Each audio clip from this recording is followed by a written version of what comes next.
अस्सलाम वालेकुम वरहमतुल्लाहि वबरकातुहू। ज़बरदस्त है असां हिन नए सबक मुतालिक़ क्लास 5 ऐं हुनजो सबक 6 आहे ऐं जिनजो मौज़ू आहे आकाश मंडल। उन सवाल जा अहम सवाल ऐं अहम जवाब तव्हां सां रिसर्च करे असां खणी आया आहियूं ऐं हिन वीडियो में तव्हां ॾिसंदो ज़बरदस्त हुनजा सवाल ऐं ज़बरदस्त हुनजा जवाब हूंदा।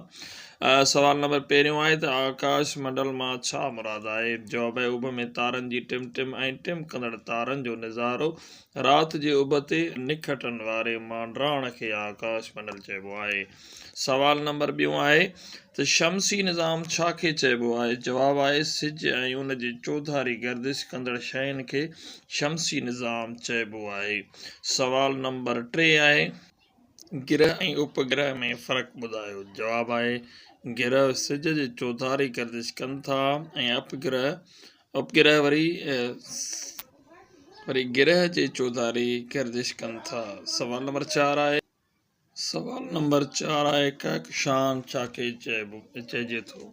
जवाब आहे कहकशाऊं बि आहिनि आकाश मंडल में। कहकशाऊं बि सितारनि जा झुरमट आहिनि।